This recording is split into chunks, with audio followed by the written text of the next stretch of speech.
Hey everyone, it's Don from Crux Terminatus, and I get asked literally never about which is best, sponge and brush, chipping, or hairspray and salt. So let's find out. I got myself one of the containers from the Imperial magazine and I primed it with black. I then painted it with dark Russian green and then highlighted it with moss green, which is the colour I usually use for my tanks. And what I'm going to do is I'm going to put on 2 white stripes and we're going to sponge chip one and we're going to salt and hairspray one. In order to get nice and straight stripes, what I do is I put a stripe on with masking tape and then I put masking tape up to the edges of that and I'm going to remove that later, and that's what's going to give me my nice straight narrow lines. Here's my Pound Shop hairspray, which we're going to use here. So I'm just going to take that part off and it gives me a fairly straight line, and I'm going to squirt probably a bit too much, but it was difficult to get right. And then I'm going to fumble about with a sand container, because the salt was downstairs and that's downstairs. So I only had that to hand. So I'm just going to use it with sand. I'm going to sprinkle on here. The key is obviously the more sand you sprinkle on, the more chips you're going to get from the effect. So it's entirely up to you. Less is more and all that. So I'm going to sprinkle on that and I'm going to let it to dry for about 5 minutes. And then we're going to paint the white stripes on. I'm just using standard white paint here, and I'm trying not to get the paint to go underneath the masking tape to bleed out the lines, because that looks a bit rubbish. So you'll see me poking and prodding. So that's the side for the hairspray, and the other side is going to be for the sponge chipping. Because of the detail on the panels, the masking tape really wants to sort of bubble up around it. So you really have to keep a close eye on that. But it's just a test, so I'm not really too worried about it. Now I've got an old brush and I've dipped it in some water and I'm going over all the sand particles, and as you can see, they just start to come off after a few seconds. If you go too hard, you'll take the whole layer of paint off, because it's obviously sat on a layer of hairspray. But if you just take your time, you can chip them off one by one. I also picked up a cocktail stick and started doing some random scrapes on, just to see if that made any difference.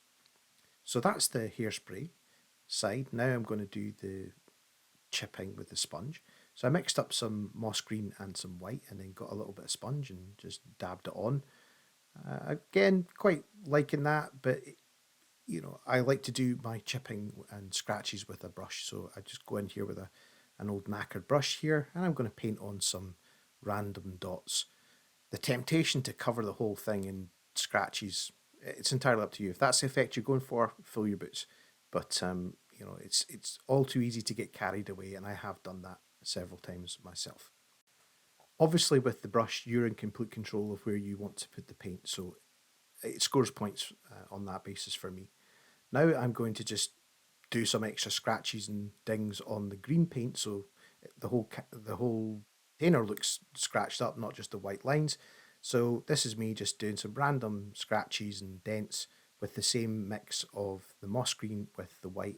And I'm going to go and do the other panel as well, so for a fair comparison. Moving over to the other panel now.